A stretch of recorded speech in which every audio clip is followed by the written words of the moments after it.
प्यार भर नमस्कार। गांधी जी के शुभ अवसर पर अभी मैं आप लोगों को बताऊंगा कि एक भाषण हम लोग कैसे बोलें जिसमें हमको प्रथम पुरस्कार मिले। तो सबसे पहले भाषण को शुरू करने के लिए हमको स्लोगन बोलना चाहिए, उसके बाद अभिवादन करना चाहिए।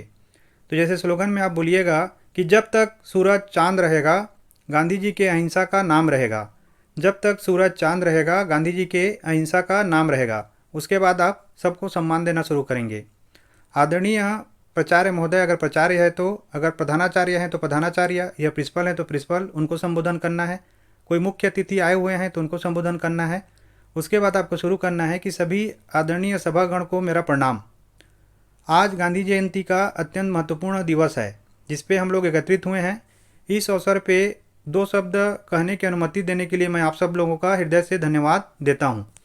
यहाँ से हम लोग फिर भाषण को शुरू करेंगे कि जैसा कि हम सब जानते हैं, महात्मा गांधी का जन्म 2 अक्टूबर 1869 को गुजरात राज्य के पोरबंदर जिले में हुआ था। उनके उनके दादाजी का नाम उत्तम चंद गांधी था, जो गुजरात के राजघराने में दीवान का काम करते थे। इसके बाद जब उस इलाके में अंग्रेज़ों का शासन शुरू हुआ, तब महात्मा गांधी के पिता को गुजरात के राजकोट में दीवान के रूप में ट्रांसफ़र कर दिया गया था, जहां वह कार्य करते थे। महात्मा गांधी का पूरा नाम मोहनदास करमचंद गांधी था, जिसमें उनके पिता का नाम करमचंद गांधी था, उनकी माता का नाम पुतलीबाई था। महात्मा गांधी का विवाह महज 12 वर्ष की आयु में उनसे 1 साल बड़ी 13 वर्ष की कस्तूरबा गांधी से कर दिया गया था। इसके बाद महात्मा गांधी ने राजकोट से अपनी प्रारंभिक शिक्षा को पूर्ण किया और लंदन बैरिस्टर की पढ़ाई करने चले गए थे। आज के ज़माने में जिस पढ़ाई को हम वकालत की पढ़ाई कहते हैं, उस ज़माने में उसे बैरिस्टर की पढ़ाई कहते थे। वहाँ से वकालत करने के बाद वह भारत आकर अपनी पत्नी के साथ मुंबई में बस गए, जहां वह एक कोर्ट में वकील के तौर पर प्रैक्टिस कर रहे थे। कुछ सालों तक प्रैक्टिस करने के बाद उन्हें दक्षिण अफ्रीका के एक अमीर सेठ का केस लड़ने का मौका मिला। उस केस के लिए उन्हें दक्षिण अफ्रीका जाना पड़ा और दक्षिण अफ्रीका में हो रहे नस्ल भेद को देखकर उन्होंने आंदोलन करने का विचार बनाया।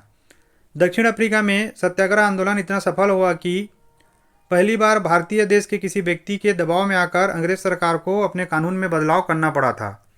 इसके बाद महात्मा गांधी भारत की अखबारों की सुर्खियों में छा गए थे। कुल 21 साल तक महात्मा गांधी अपनी पत्नी और बच्चों के साथ दक्षिण अफ्रीका में रहे, जिसके बाद 9 जनवरी 1915 को भारत वापस लौटे। अपने राजनीतिक गुरु गोपाल कृष्ण गोखले के निर्देश पर वह भारत आ गए थे और अंग्रेजों को यहाँ से भगाने का विचार बना रहे थे। मगर उनके गुरु गोपाल कृष्ण गोखले ने उन्हें सलाह दी कि 1 साल तक भारत को पूरी अच्छी तरह से घूमकर अंग्रेजों की गतिविधि को वहाँ समझने का प्रयास किया जाए। इसके बाद महात्मा गांधी 1 साल तक भारत भ्रमण करते रहे और अंत में सब कुछ समझने के बाद 1917 में बिहार के चंपारण जिलों में अपने आंदोलन को शुरू किया था। महात्मा गांधी अहिंसा और सत्य के मार्ग पर लोगों को चलने का उपदेश दे रहे थे। उनका मानना था कि अगर सत्य की राह पर अहिंसा का पालन करते हुए चलेंगे तो दुनिया की कोई भी शक्ति आपको किसी भी तरह से हरा नहीं सकती है। महात्मा गांधी ने अपने पूरे जीवन काल में 8 से अधिक अलग अलग प्रकार के आंदोलनों में हिस्सा लिया और भारत को अंग्रेजों से मुक्त करवाया। महात्मा गांधी सत्य और अहिंसा के मार्ग पर चलते हुए चंपारण सत्याग्रह, खेड़ा आंदोलन, सविनय अवज्ञा आंदोलन, असहयोग आंदोलन, दांडी मार्च जैसे अलग अलग प्रकार के आंदोलनों को पूरे भारतवर्ष में फैला पाए। 4 जून 1944 को रेडियो पर सुभाष चंद्र बोस से बात करने के दौरान महात्मा गांधी को पहली बार राष्ट्रपिता की उपाधि सुभाष चंद्र बोस ने दी थी। इसके बाद हमारा देश आज़ाद हुआ और हर साल 2 अक्टूबर को राष्ट्रीय अहिंसा दिवस गांधी जयंती के रूप में मनाने की परंपरा को शुरू किया गया। महात्मा गांधी को नोबेल पीस प्राइज के लिए नॉमिनेट किया गया था, मगर किसी कारणवश उन्हें यह पुरस्कार नहीं दिया गया। महात्मा गांधी का जीवन बहुत ही संघर्ष में रहा। उन्होंने अपनी जीवनी द एक्सपेरिमेंट विथ ट्रूथ में बताया कि किस प्रकार उन्होंने भारत के एक जगह से बैठकर बिना इंटरनेट और मोबाइल के पूरे भारत के लोगों को संचालित किया और विश्व में एक बेहतरीन वक्ता और प्रचलित नेता के रूप में खुद को प्रचारित किया। हमें महात्मा गांधी सदैव याद रहेंगे। उनके अतुलनीय कार्य की वजह से आज हिंदुस्तान आज़ाद हो पाया है। हम महात्मा गांधी के बलिदान और उनके कार्य कुशलता को कभी नहीं भूल पाएंगे। इसीलिए किसी कवि ने कहा है कि दे दी हमें आज़ादी बिना खड़ग बिना ढाल, साबरमती के संत तूने कर दिया कमाल। आप लोगों ने मेरे भाषण को ध्यानपूर्वक सुना। आप लोग का बहुत बहुत धन्यवाद। Thank you for listening me, thank you for giving me time.